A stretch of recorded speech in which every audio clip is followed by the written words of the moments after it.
Jaya Baladeva, Jaya Subhadra, Jaya Baladeva, Jaya Subhadra.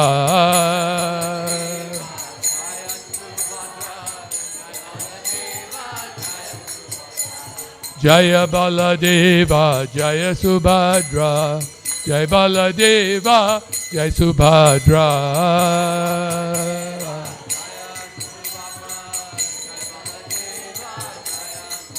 Jaya Pancha Tattva, Jaya Pancha Tattva, Pancha Tattva, Jaya Pancha Tattva.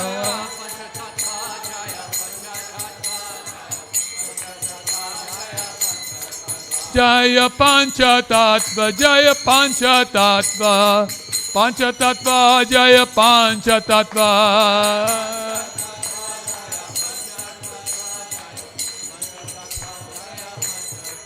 Jaya Gauranitai, Gauranitai, Gauranitai, Jaya Gauranitai.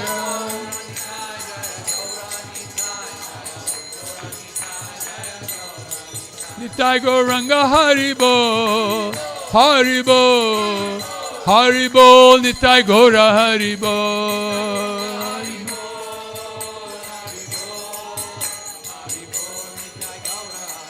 Jaya Jaya Prabhupada, Prabhupada, Prabhupada, Jaya Jaya Prabhupada.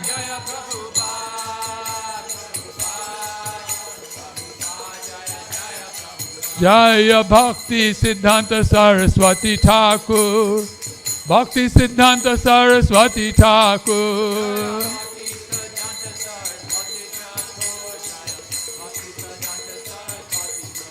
Jaya Bhakti Siddhanta Saraswati Thakur, Bhakti Siddhanta Saraswati Thakur.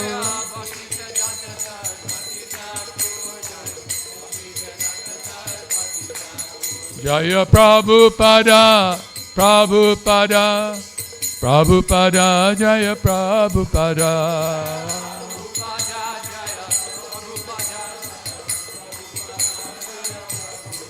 Jaya Guru Deva, Guru Deva, Guru Deva, Jaya Guru Deva.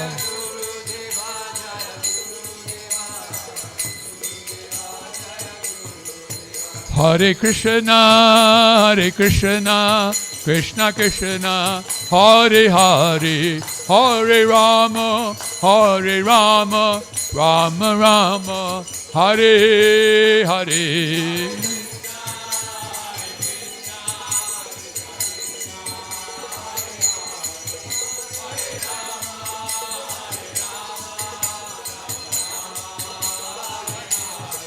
Hare Krishna, Hare Krishna, Krishna Krishna, Hare Hare, Hare Rama, Hare Rama, Rama Rama, Hare Hare Hare.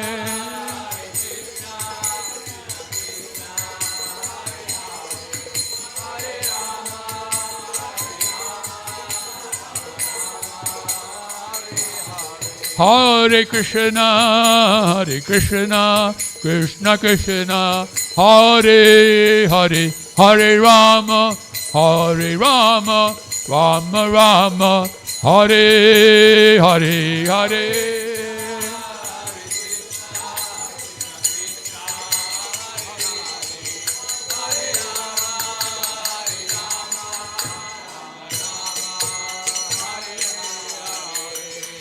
Nitai Gaur Premanande Hari Hari Bo. Jai Om Vishnupad Paramahansa Parivrajagacharya Stotrastu Srimad. His Divine Grace Srila Bhayacharana Bhakti Vedanta Swami Maharaj Srila Prabhupada Ki Jai. ISKCON Founder Acharya, BBT Founder Acharya Srila Prabhupada Ki Jai. Jai Om Vishnupad Paramahansa Parivrajagacharya Stotrastu Srimad. His Divine Grace Srila Bhakti Siddhanta Saraswati Goswami Thakur Srila Prabhupada Ki Jai. Jai Srila Bhakti Siddhanta Saraswati Goswami Thakur's Avirbhav Mahatithi Ki Jai. Srila Bhakti Siddhanta Saraswati Thakur's Vyasa Puja Mahotsava Ki Jai. Jai Shri Shri Shri Guru Parampara Ki Jai. Shri Sad Goswami Prabhu Ki Jai. Ananta Koti Vaishnava Brinda ki jai. Namacharya Srila Haridas Thakur ki jai. Prem se kaho jai Sri Krishna Chaitanya Prabhu Nityananda Shri Advaita Gadadhara Shivas Adi Gaur Bhakta Brinda ki jai. Shri Shri Radha Krishna Gopa Gopinath Shyam Kunda Radha Kunda Giri Govardhana ki jai. Brajahumi Shri Vrindavan Dham ki jai. Shri Mayapur Navadvipa Dham ki jai. Purushottam Chetra Shri Jagannath Puri Dham ki jai. Shri Gokula Puri Dham ki jai. Jamuna Mai ki jai, Ganga Mai ki jai, Srimati Tulsi Devi Maharani ki jai, Srimati Bhakti Devi Maharani ki jai, Samaveda Bhakta Brinda ki jai, Bolo Shri Harinam Sankirtan ki jai, Sankirtan Mahajagya ki jai, Jagadharma Hare Krishna Maha Mantra ki jai, ISKCON Texas Yatra ki jai, His Divine Grace Srila Prabhupada's Transcendental Books and Prasadam Distribution ki jai, Jai Bolo Shri Shri Shri Panchatattva ki jai, Shri Shri Gaur Nitai ki jai. Shri Shri Shri Jagannath Baladeva Subhadra Maharani ki jai. Shri Shri Prahlad Nrsingadeva ki jai. Shri Shri Radha Govinda ji ki jai. Shri Shri Chota Radha Kalachanji ki jai. Shri Shri Radha Kalachanji ki jai. Shri Shri Shri Radha Kalachanji Dham ki jai. Shri Shri Shri Radha Kalachanji Dham. Gaura Bhakta Brinda ki jai. Nitai Gaur Premanande Hari Hari Bol. All glories to the assembled devotees, Hare Krishna. All glories to the assembled devotees, Hare Krishna. All glories to the assembled devotees, Hare Krishna. All glories, Shri Shri Guru and Gauranga. Glories to you, Srila Prabhupada.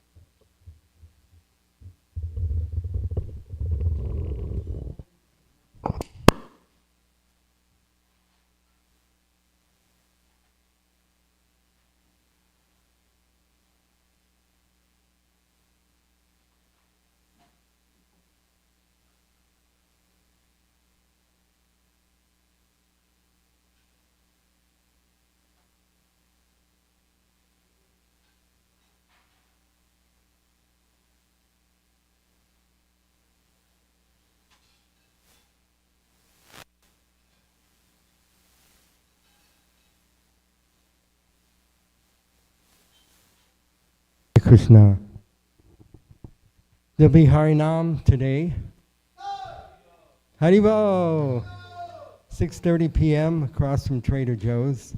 It's a wonderful opportunity to please Srila Bhakti Siddhanta Saraswati Thakur by taking the Harinam Sankirtan out on the streets for the general public. So please join us. The weather will be warm, so hope to see you there. Hare Krishna.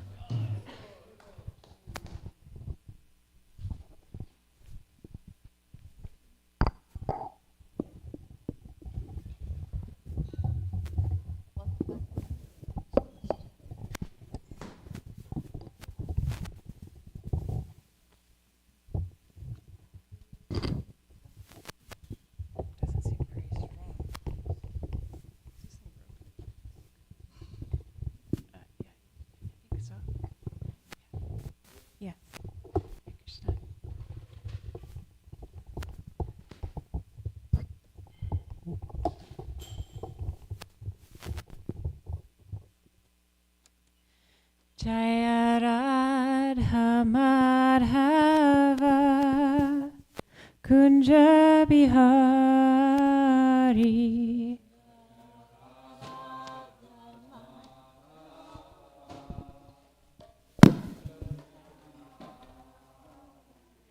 Jaya Gopi Janavalabha Girivaradari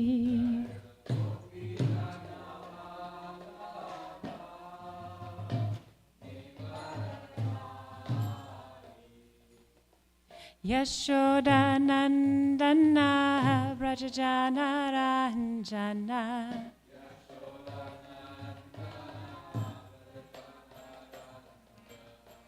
Yamuna Tira Vanachari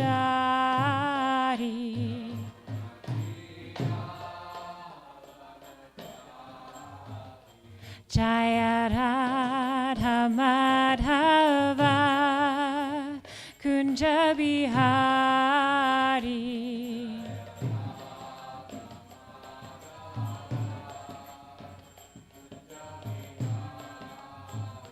Jaya Gopi Janavallabha Girivaradari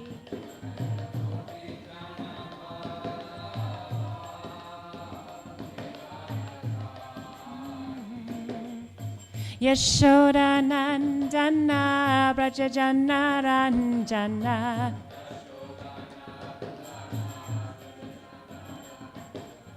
Yamuna Tira Vanachari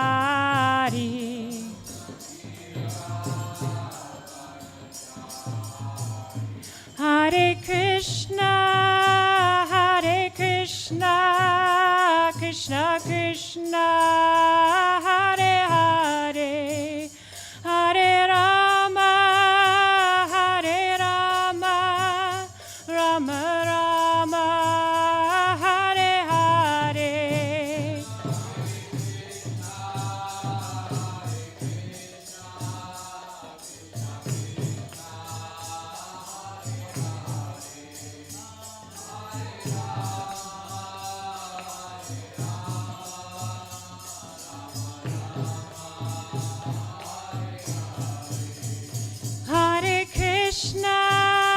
Hare Krishna Krishna Krishna Hare Hare Hare Rama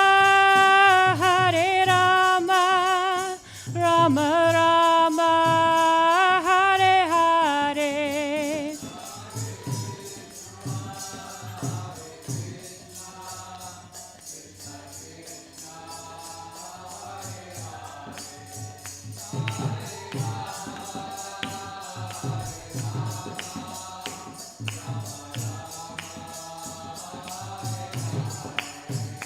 Jaya Radha Kala Chanji Radha Kala Chanji Radhe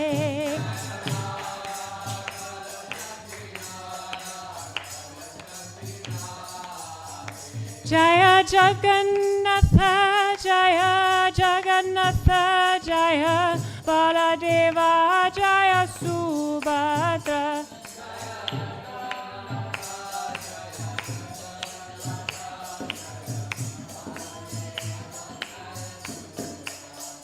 Jaya Bhakti Siddhanta Saraswati Thakur Jaya Bhakti Siddhanta Saraswati Thakur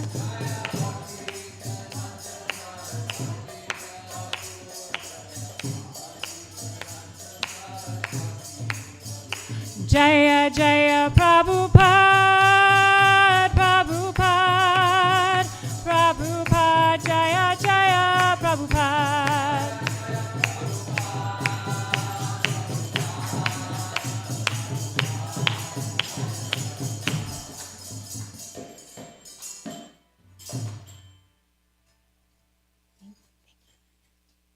Hare Krishna.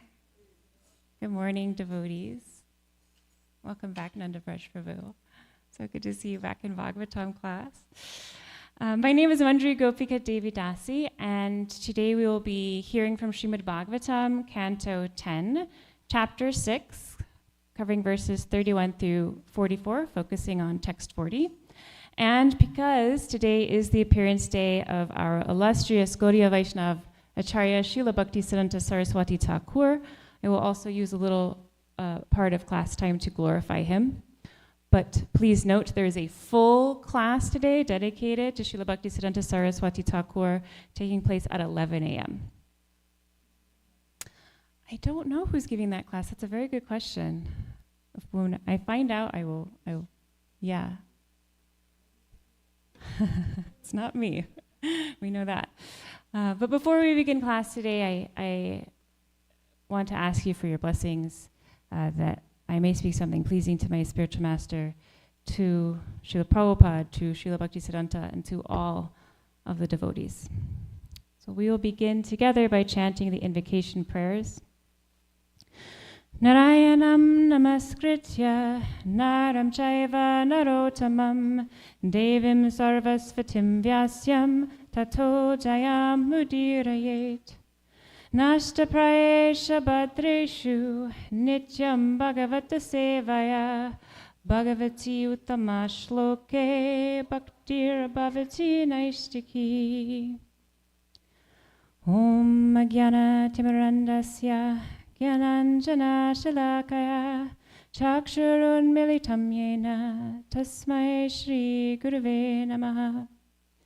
Jaya Shri Krishna Chaitanya Prabhu Nityananda Shri Advaita Gadadhar Shivasadi Gaura Bhaktavrinda. Hare Krishna, Krishna Krishna, Hare Hare, Hare Rama, Rama Rama, Hare Hare. Om Namo Bhagavate Vasudevaya. Om Namo Bhagavate Vasudevaya. Om Namo Bhagavate Vasudevaya.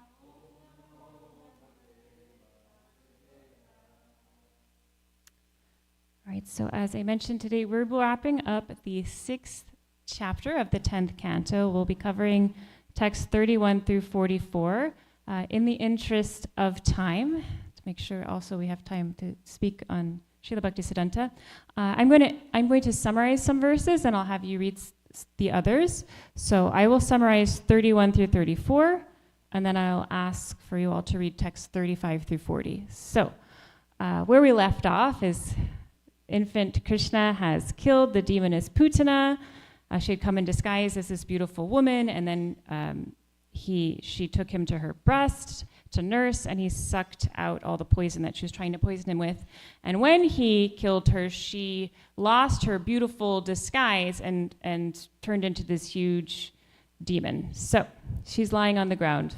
The body is lifeless. When the cowherd men returned from Mathura, they were astonished to see Putana's enormous dead body lying on the road. And remembering Vasudev's warning, Nanda and the Gopas realized that Vasudev must either be a great saint or a mystic because he had foreseen this danger. So the residents of Vraj, they then cut up Putana's body into pieces and burn it. And because Krishna had sucked out all the poison from her breast, she was immediately purified of all the sins. And so much so that when the villagers were burning her body, this wonderfully fragrant smell was coming from it. It was fragrant like incense. Okay, so if you can take turns reading texts 35 through 40, and then stop after that, please.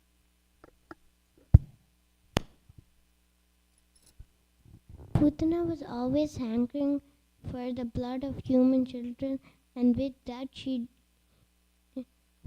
desire she came to kill Krishna. But because she offered her breast to the Lord, she attained the greatest achievement. What then is to be said of those who had natural devotion and affection for Krishna as mothers, and who offered him their breast to suck, or offered something very dear, as a mother offers something to a child?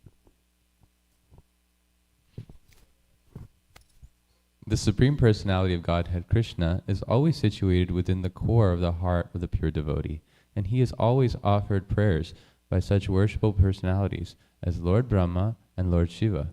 Because Krishna embraced Putana's body with great pleasure and sucked her breast, although she was a great witch, she attained the position of a mother in the transcendental world, and thus achieved the highest perfection. What then is to be said of the cows whose nipples Krishna sucked with great pleasure, and who offered their milk very jubilantly with affection, exactly like that of a mother? The Supreme Personality of Godhead, Krishna, is the bestower of many benedictions, including liberation, or oneness with the Brahman effulgence.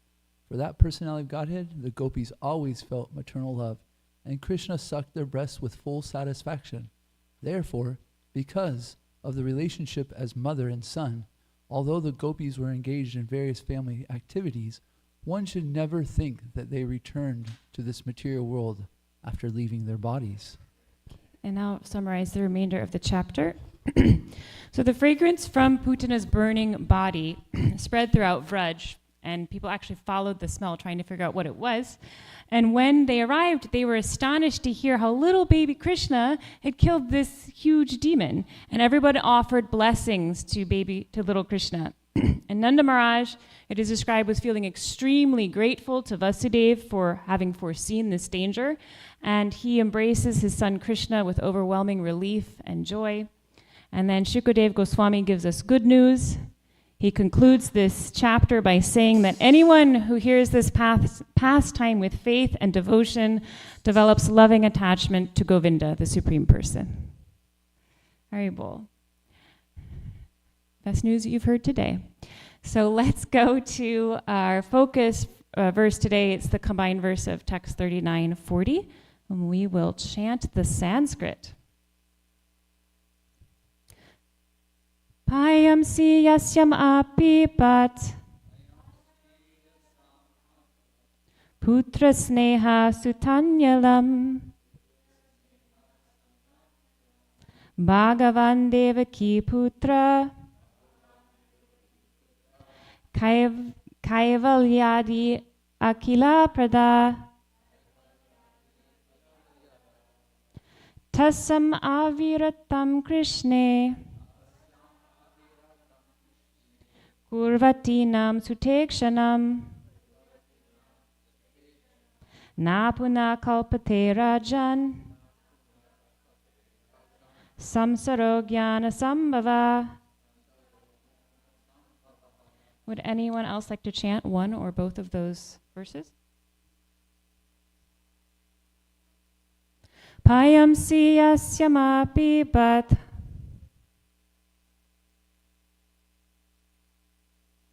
Putra sneha sutanyalam Bhagavan devaki putra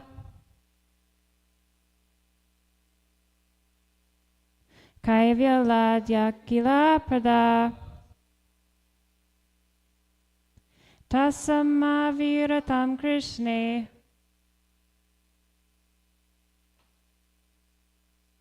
Kurvatinam sutekshanam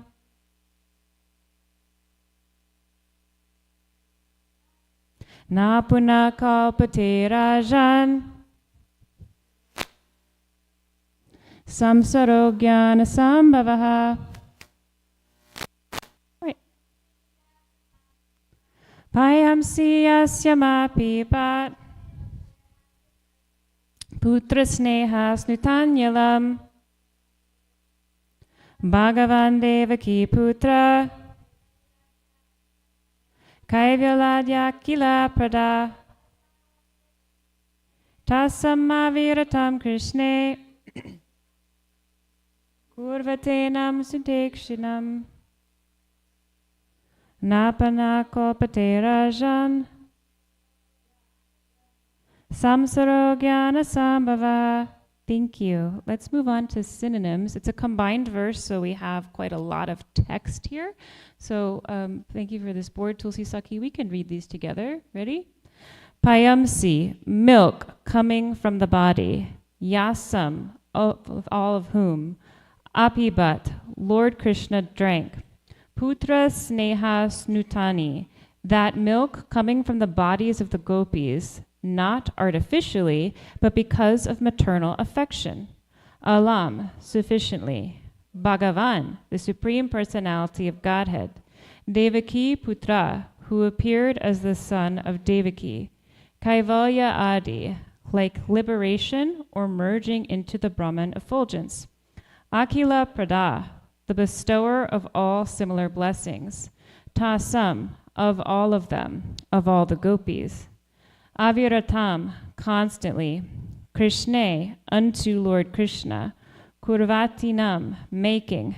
Sutta ikshanam, as a mother looks upon her child. Na, never. Puna, again. Kopate, can be imagined. Rajan, O King Parikshit. Samsara, the material bondage of birth and death. Agyana sambhava, which is to be accepted by foolish persons ignorantly trying to become happy. Translation and purport by His Divine Grace, A.C. Bhaktivedanta Swami Prabhupada.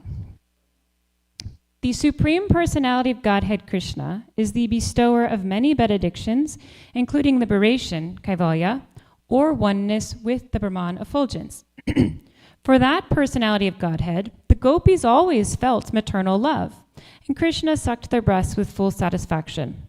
Therefore, because of their relationship as mother and son, although the gopis were engaged in various family activities, one should never think that they return to this material world after leaving their bodies. Purport.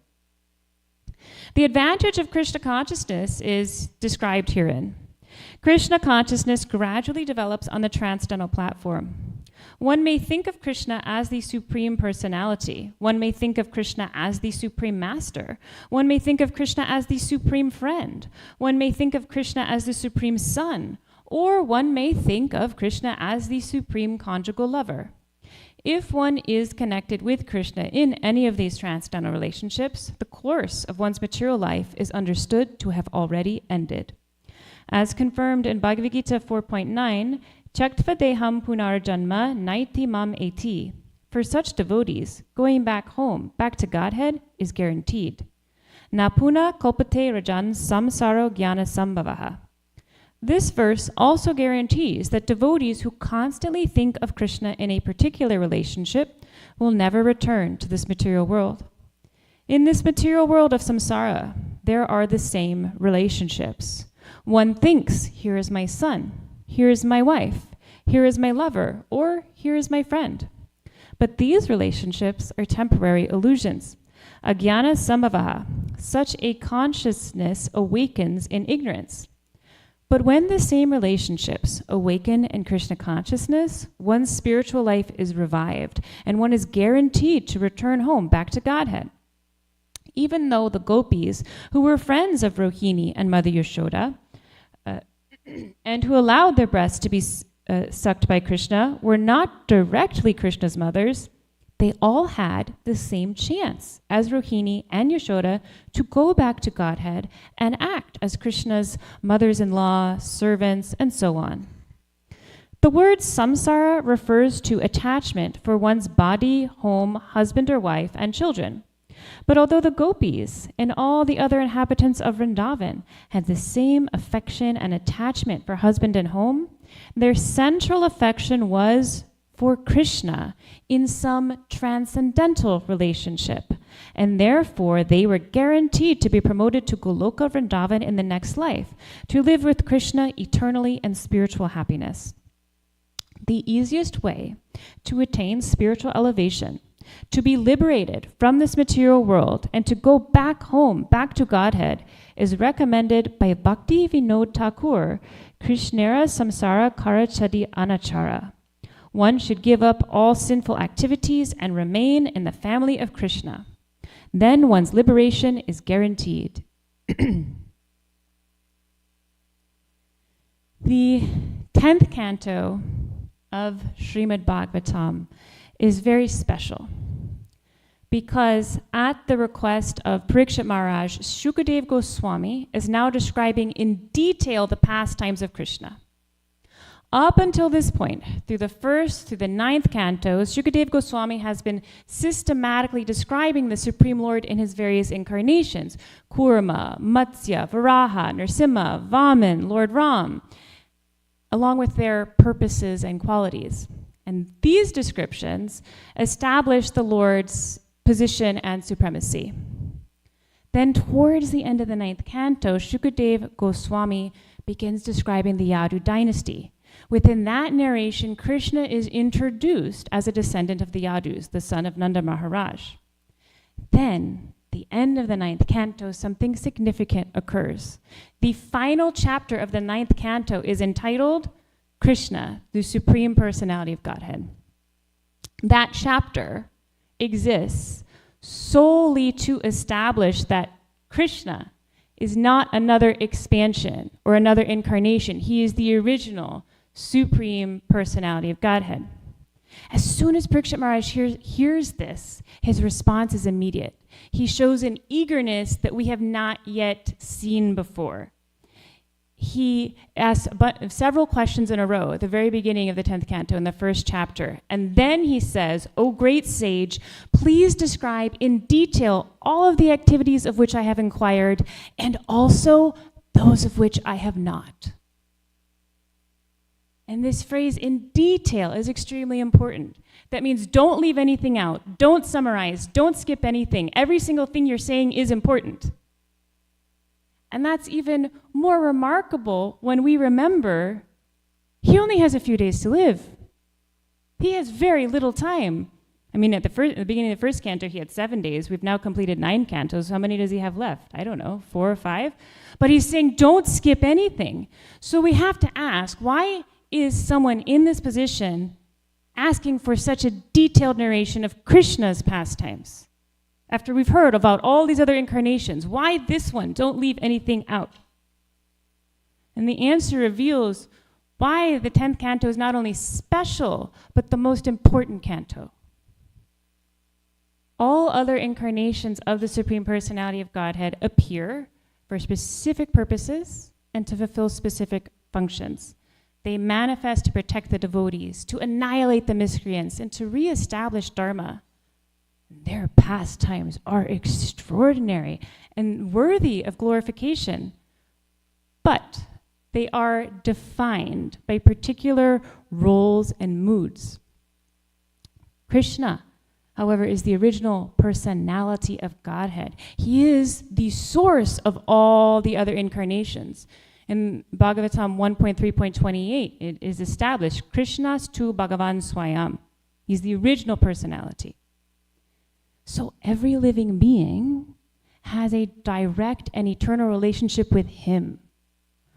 In Bhagavad Gita 15.7, he declares, Mame Vamsa Jiva Loke Jiva Bhuta Sanatanaha, that the living entities are his eternal fragmental parts.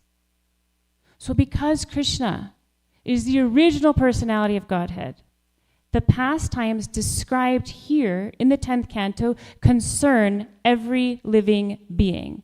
They are relevant for every living being.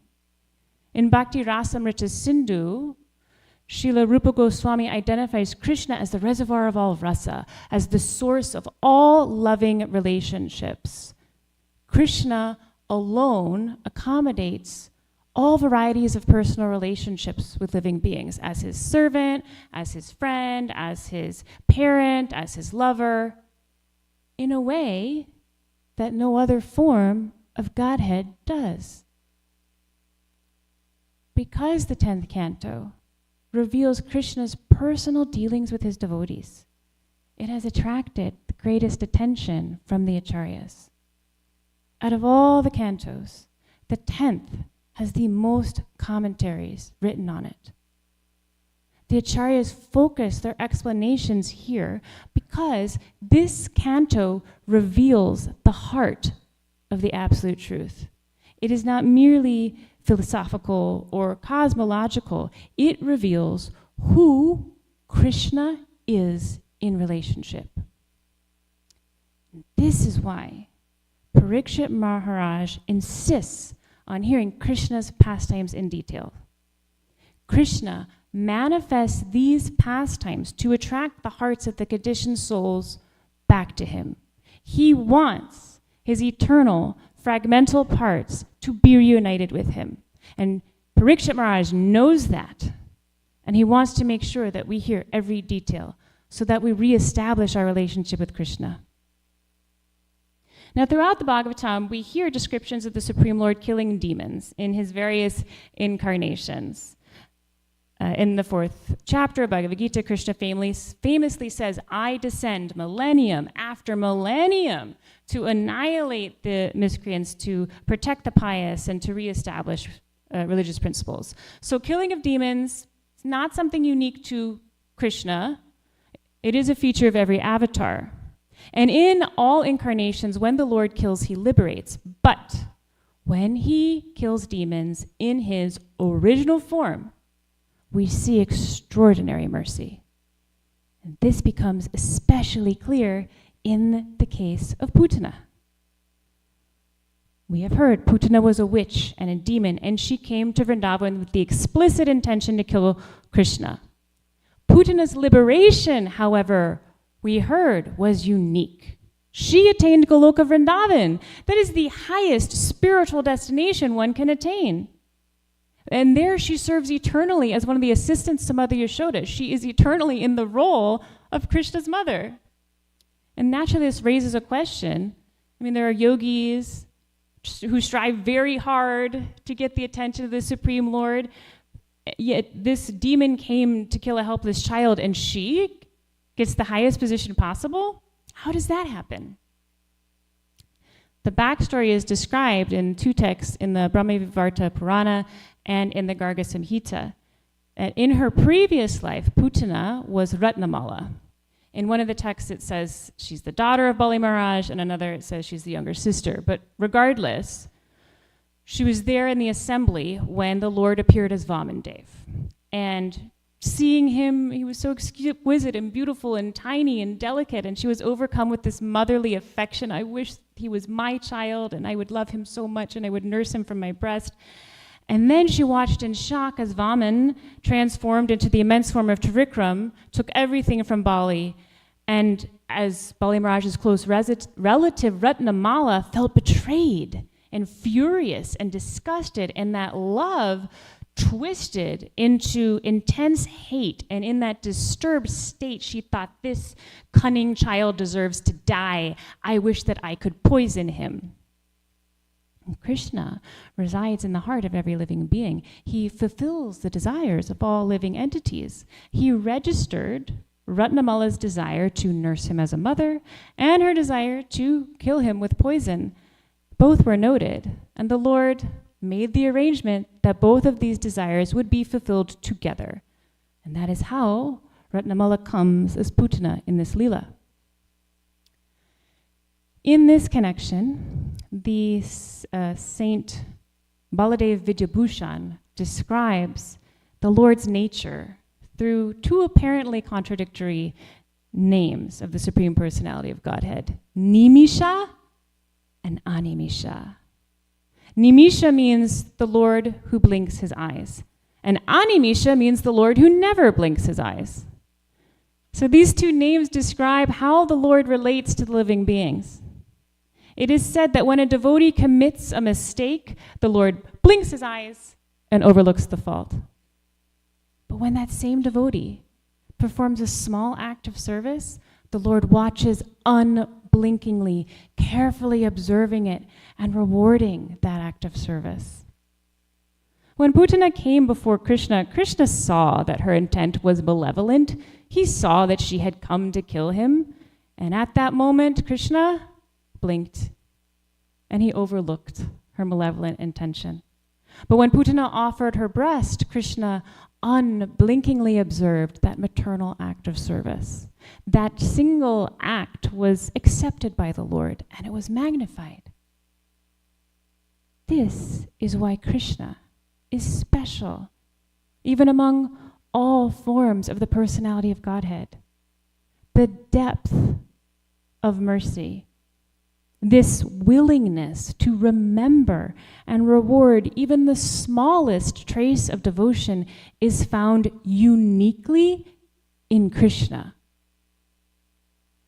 Later in the 10th canto, after the Brahma Vimohan Leela, Lord Brahma is overwhelmed and he says this prayer to Krishna. My mind becomes bewildered just trying to think of what reward other than you could be found anywhere. You are the embodiment of all benedictions, which you bestow upon these residents of the cowherd community of Vrindavan. You have already arranged to give yourself to Putana and her family members in exchange for disguising herself as a devotee. So what is left for you to give these devotees of Vrindavan, whose homes, wealth, friends, dear relations, bodies, children, and very lives and hearts are all dedicated only to you? And that phrase by Lord Brahma is especially striking, disguising herself as a devotee. Putana did not come with pure intention. She came pretending, disguising herself as someone loving and devotional, but internally harboring violence. Yet Krishna still accepted her. As Brahma notes, he gave himself to her. So this verse gives tremendous encouragement. It tells us something deeply consoling about Krishna's heart. He is not waiting for perfection. He is watching for sincerity. Even a small, awkward attempt to serve, he magnifies it beyond measure. If Putana received Krishna himself for disguising herself as a devotee, then what to speak of someone who is actually trying? Someone who's struggling but honest. This is the gift of the 10th canto. It is the revelation of Krishna's heart. That is why he descends, not to perform cosmic functions, but to reveal the beauty of his personality and the intimacy of his love. In the Adi Leela of Chaitanya Charitamrita, Srila Krishnadas Kaviraj explains that, yes, Krishna comes to annihilate the demons, but that is the external reason. Internally, he has a different reason. Internally, he comes to perform pastimes, to attract the conditioned souls back to him. Krishna has only one occupation. Do you know what it is? To love and be loved. Now, our acharyas explain that Putana represents the false guru, one who appears devoted but leads others astray and brings great spiritual harm.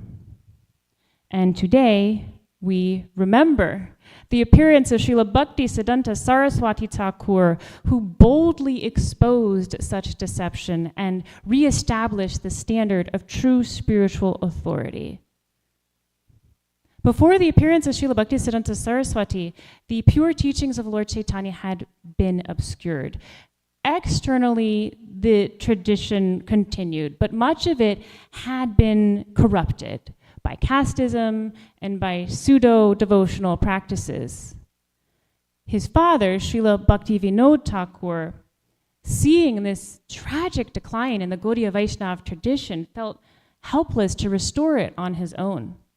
And he was a powerful, he was an empowered Vaishnava and magistrate, yet he knew that to turn this around, this situation required not just a reformer, but someone sent from the spiritual world itself.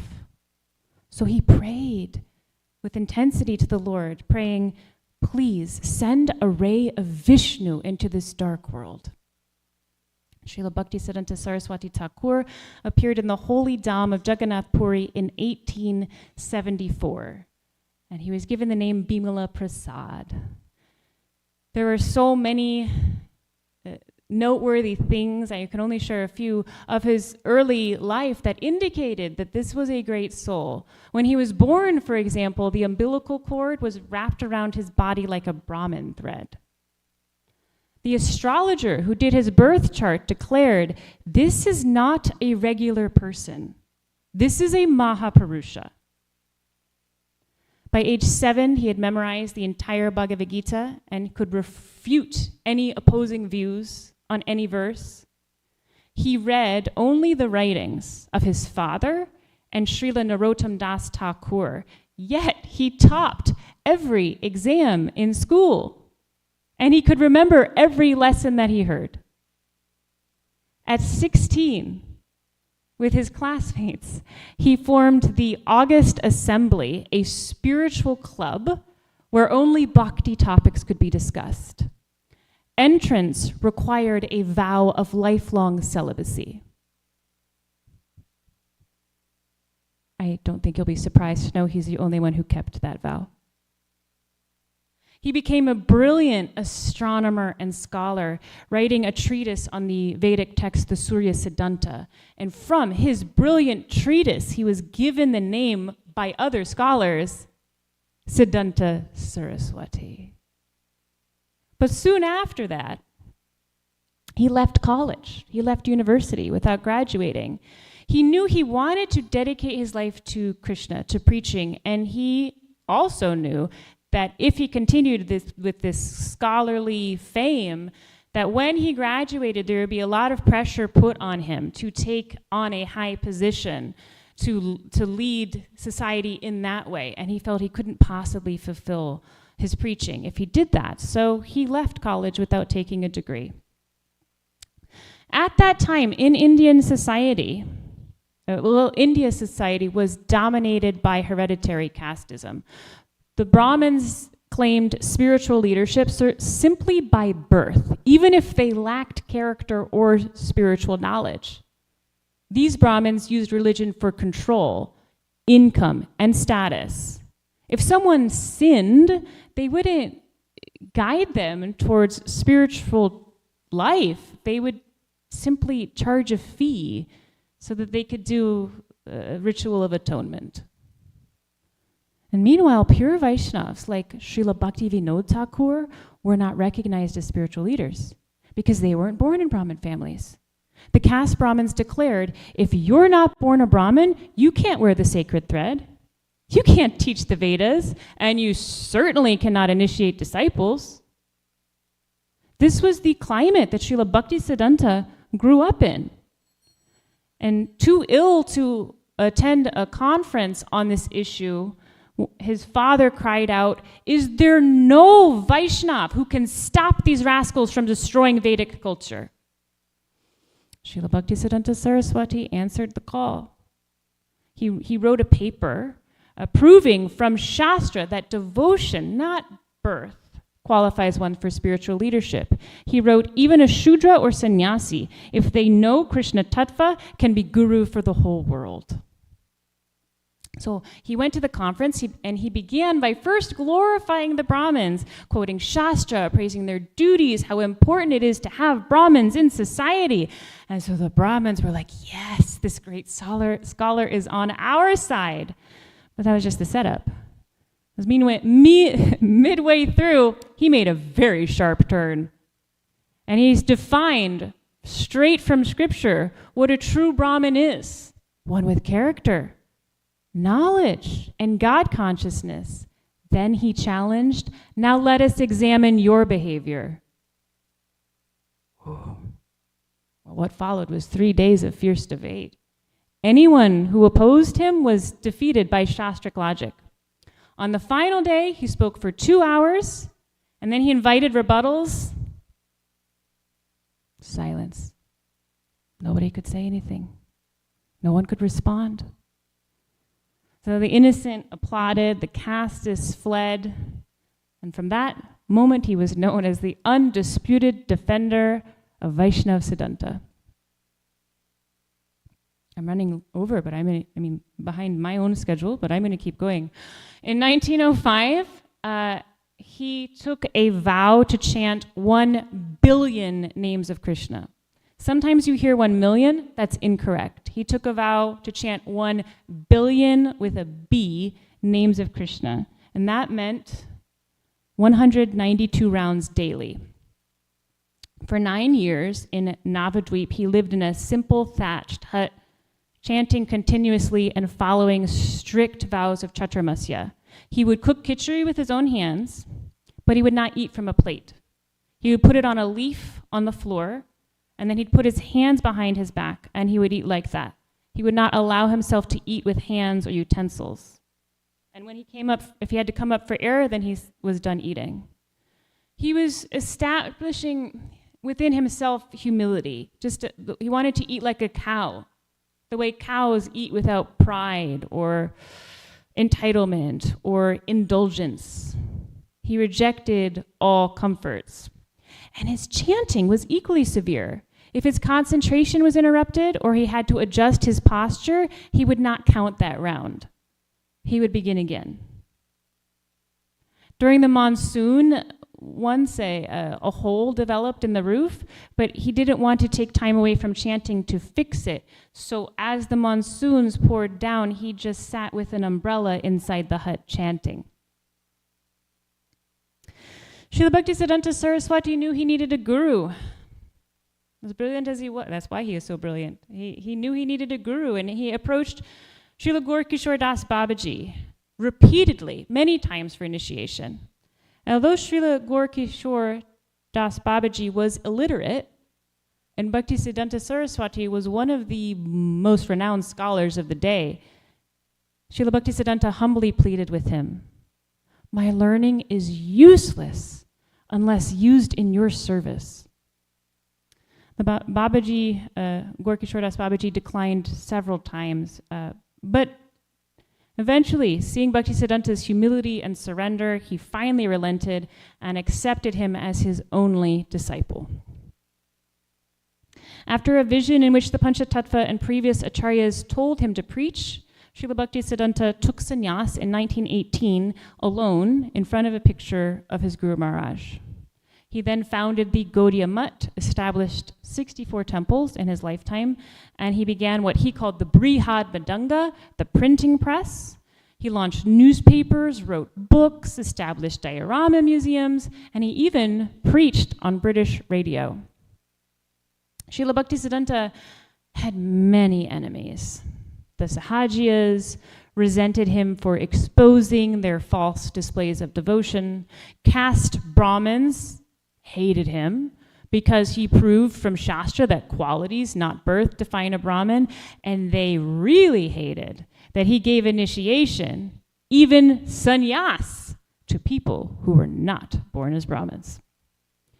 There were several legitimate threats and attempts on his life, but he remained undisturbed in his preaching.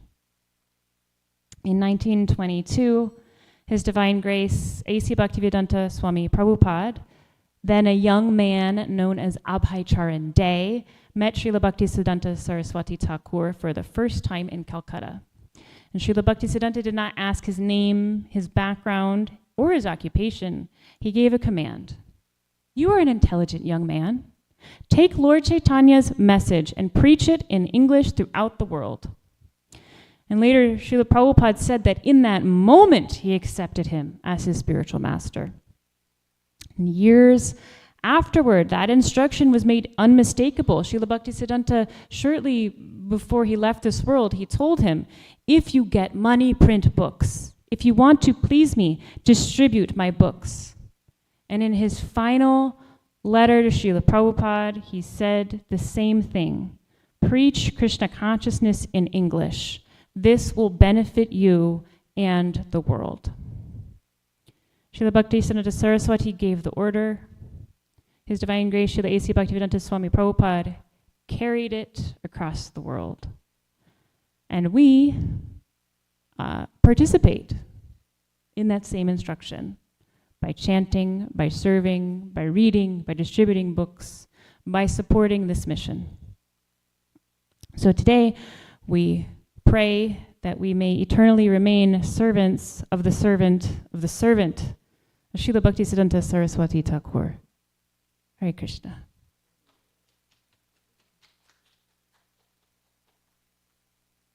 Well, please share your reflections, comments, questions, corrections, glorifications.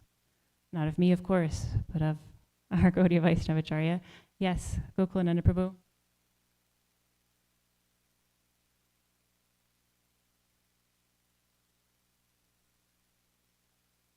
Wow, thank you.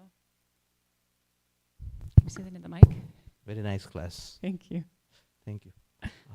I would like to take this as an opportunity to glorify Srila Bhaktisiddhanta Saraswati Thakur. This morning, someone shared a video of one very exalted Mahabhagavat Guru in our lineage, in our ISKCON society, and he's not on this planet anymore. So, long story short, one of his disciples made this video glorifying him. At the same time, it was kind of a heads up for all of us. So he recollected how one of his prominent brahmachari disciples was a temple commander, happened to be a little bit off track, got attracted to the opposite sex, and the sannyasi guru, he came to know about it, and he called one of his disciples, and he had his Brahmin thread, shika, everything cut with the scissors, and he publicly, declared in Mayapur Dham that I disown him. So he's to maintain the list of his disciples And any disciple who got off track like that, he used to disown and he used to just mark, score it off with the red ink. Very scary, isn't it? But, and it is as per the scriptures. This is explained in the scriptures. This is one aspect. That's why I am convinced there is nothing black or white. It is as per time, place, situation, differing from persons, right? So we have this particular aspect. And in that video, he quoted also Gadadhar Pandit in our lineage, who disowned his disciple, one of his disciples, on similar lines. And Prabhupada also, on one of the occasions, he mentioned that. But then we have other side. So that's how actually I wanted to glorify. Bhaktisiddhanta Saraswati Thakur, one of his disciples, on similar lines, went off track. But then, as we all know, he had him, he sent his disciples to search for him, look for him, and then he had him back in the ashram. And then Srila Prabhupada also, on the similar lines, one of the exalted sannyasis, right, there was similar incident, and he said, but I'm not Lord Chaitanya. I can't disown anybody, So this particular aspect, magnanimous aspect of the acharyas, I wanted to highlight. So there is, on one side, there is that aspect also. It is explained in the scriptures, just like a disqualified guru can be disowned by a disciple. Similarly, disqualified disciples also can be disowned by guru. But at the same time, on the contrary, acharyas can go out of the way. I forgot. It is explained there that if a guru doesn't do it, then the guru might fall down because of not disowning. But you see, on the contrary, there is this magnanimous aspect of the gurus and acharyas through so many examples where they continue to own, continue to be compassionate to their disciples. Thank you.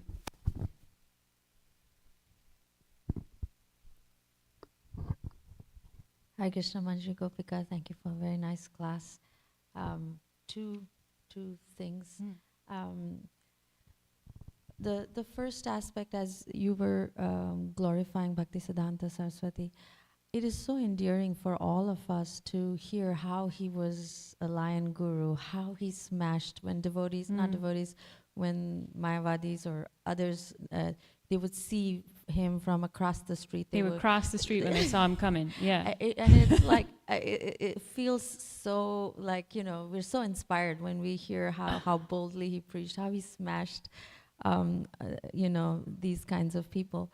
And at the same time, we know that Rupa and Sanatan Goswami, when the Digvijay came, they were like, okay, let's just sign and we don't want to debate with you.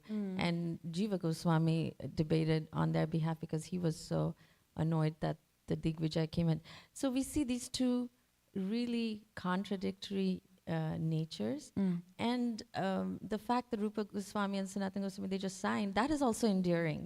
We really love that they did that and like, haha, just go, take the signature, go.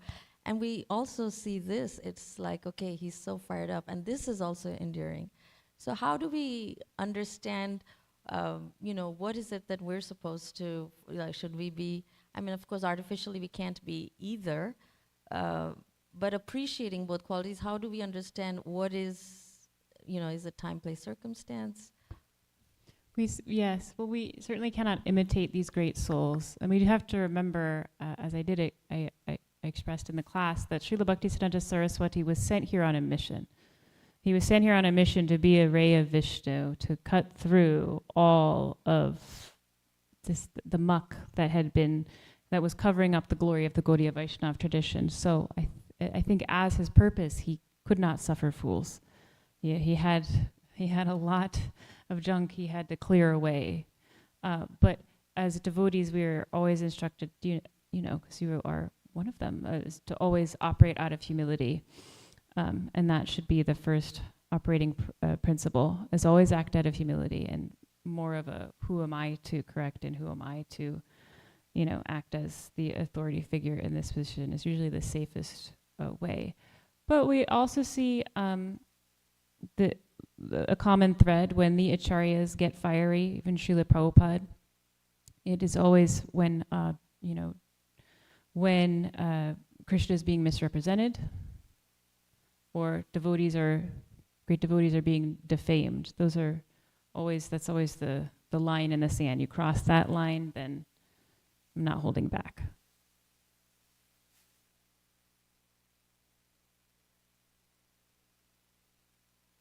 Yes.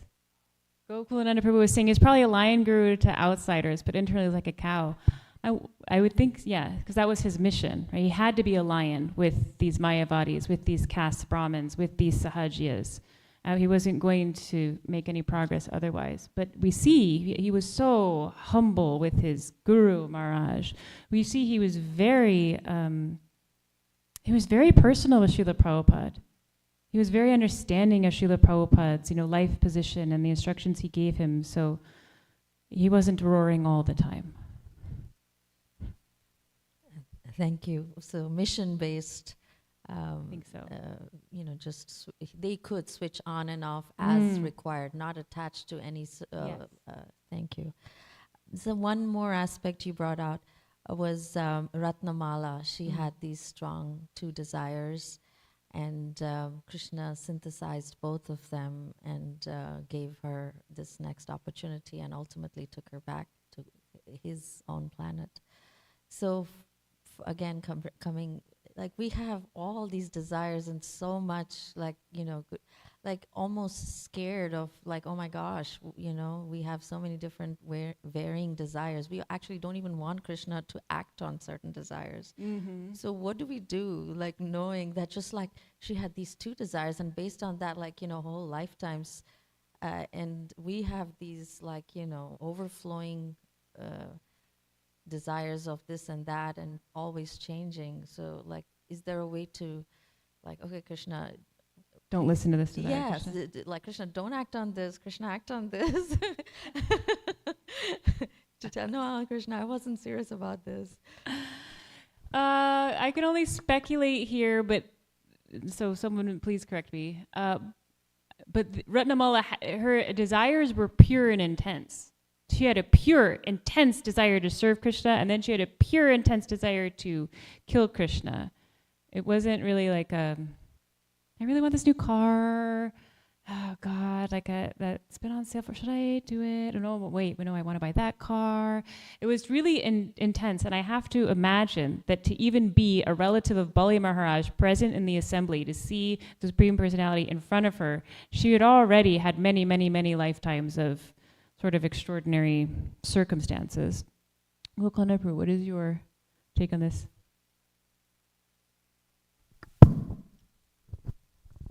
In Kali Yuga, it is said all the mental offenses are forgiven.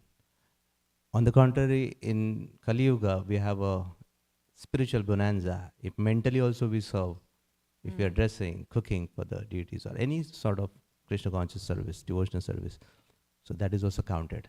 So double way bonus.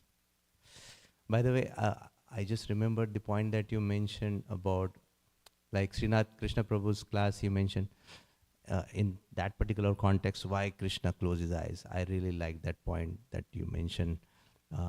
When Krishna closes the point, closes the eyes, his eyes basically is overlooking the faults. And when he's looking, basically he's magnifying or glorifying anything good done. That was a wonderful point. I just wanted to know what is the reference, who quoted it, and where did you find it? The Saint Baladev Vidyabhushan. Let me make sure I say his name right. Baladev Vidyabhushan. He was an Odissi saint, and I heard that in a class by His Grace Chaitanya Charan Prabhu.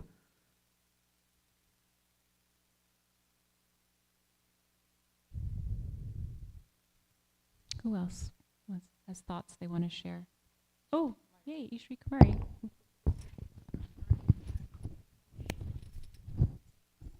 Hare Krishna, thank Hare you so Krishna. much for the beautiful class. So in the entire class I had a smile, and it was so mesmerizing that as if I am in that Leela. Thank you so much for such a wonderful class. You're always smiling, so thank you. And the way you narrated the pastime of Srila Saraswati Thakur, it was wonderful, as if you have narrated the whole life story of Srila Siddhanta Saraswati. But I would like to add one. I would like to add one thing, just to glorify as Prabhuji did. I also would like to take this opportunity. Yes, please. As we all know that he's a lion guru, but inside that lion body there is a heart which is very soft. I read in the book about the life of Bhakti Siddhanta Saraswati Thakur that he was always in the mood of separation, and which was like shown by once he was wearing everything green, and green color is a representative of mood of separation. So chadar, he was wearing green chadar means on the bottom, and also his guru Bhakti Gaur Kishore Das Babaji Maharaj and Jagannath Das Babaji Maharaj, he was having one hat, one cap, which nobody knew that what is the meaning of that cap. So that cap and that kamandalu, what Jagannath Das Babaji used to have, was given to Gaur Kishore Das Babaji, and Gaur Kishore Das Babaji gave it to Bhakti Siddhanta Saraswati Thakur. So that represent the mood of a gopi who is going in the asking for, means like looking for, searching for Krishna. So these were the mood of these acharya, which we generally don't speak about.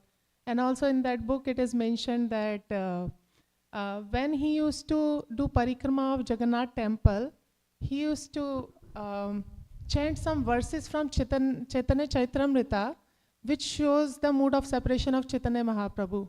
When he used to chant those verses of Radharani when she was always in the mood of separation of Krishna. So by reading all these things, I was feeling like, wow, the internals are totally different. How they look like, it's different. Wow. So that's what I wanted to share. And one more thing, I was reading in that book that those Mayavadi were so strong, those caste Brahmanas were so strong that this Vaishnavism was totally lost. Yeah. So even Bhakti Siddhanta Saraswati, at one point he got so disappointed that he wanted to leave, that I want to do Nirjan Bhajan. And that time his father, Bhakti Vinod Thakur, because this is his father's mission, to spread this Krishna consciousness in West. So he told his son, do you want to renounce these Mayavadis? Do you want to leave them? Leave the word for them? You better stay here and teach them. So he got the instruction from his authority to fight against them. And similarly, Rup and Sanatan, they got different kind of instruction from Chaitanya Mahaprabhu. So that time their instruction was to spread bhakti, love. And this time his instruction was to eradicate this Mayavadi from the society. And all of them are same, having mood of separation and bhakti in their heart. Thank you so much. Thank you. Hare Krishna. Maybe you should give the 11 o'clock class. I'm not qualified. Hare Krishna, that was wonderful. Nandivaj Prabhu? Very wonderful class. Thank you so much. I was appreciating Srila Prabhupada's purport that he was saying that he's giving us the 5 different rasas, right? And he was saying, come to the family of Krishna. And I was thinking about when we come to family, we don't take things so seriously when we say ridiculous things. You know, if the kids say something ridiculous, you're just like, it's the kids, you know. But when they do something loving and caring, you take it serious and you really appreciate it. So kind of, if we're in Krishna's family, you know, we might think some silly things, we might do some silly things. But like you were mentioning, he'll close his eyes, he'll blink at those things. He doesn't take them so serious. But anything that we do out of love or care, because that family, then he multiplies it, you know. He makes it so important.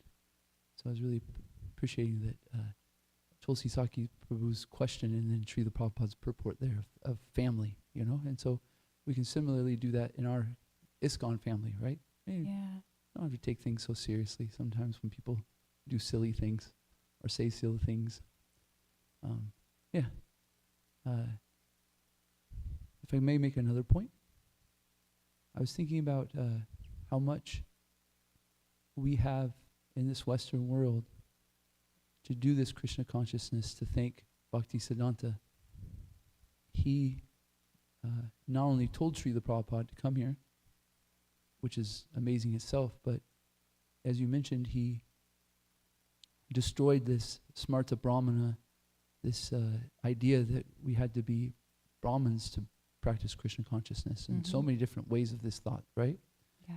And if you go to Sridham Mayapur, you'll actually see Bhaktisiddhanta's first 5 Western disciples.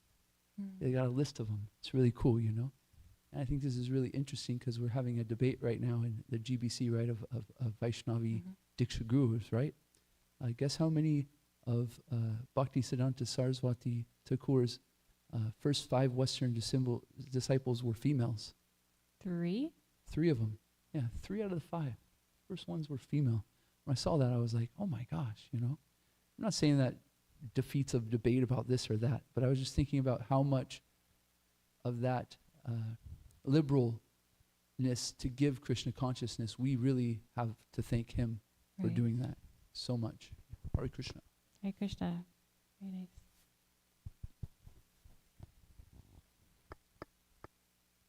Who else has thoughts, questions, comments? Hare Krishna. We started late. Yeah, I also, of course, I feel eternally indebted to His Divine Grace Srila A.C. Bhaktivedanta Swami Prabhupada for establishing ISKCON. But I feel equally indebted to Srila Bhaktisiddhanta Saraswati, having taken birth in a Western woman's body in this lifetime. I think a lot about, was he the first Acharya who said, take this to the West? Was he the first one who really, truly cared about me, who was having sleepless nights thinking there were people like me who've never heard of Krishna? I don't know, as a member of ISKCON, I feel extra, extra grateful to Srila Bhaktisiddhanta Saraswati Thakur. So thank you all. Srila Bhaktisiddhanta Saraswati ki, Srila Prabhupada ki, Srimad Bhagavatam ki.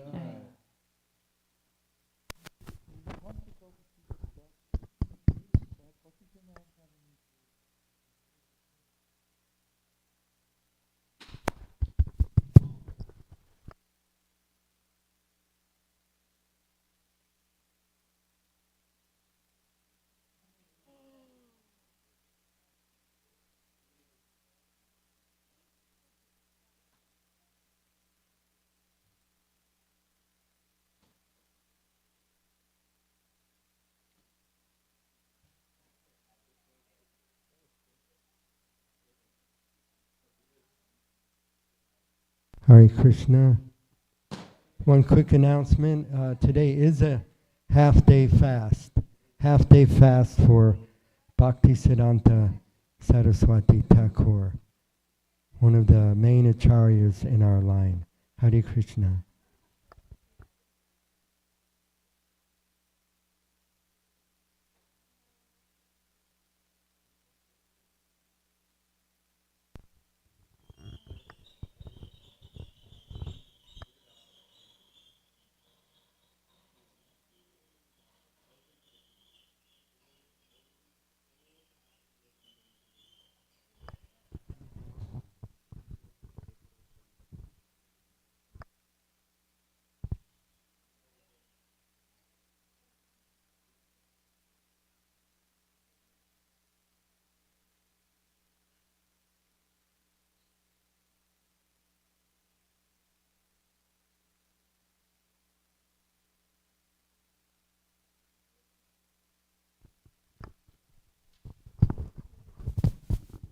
Hare Krishna.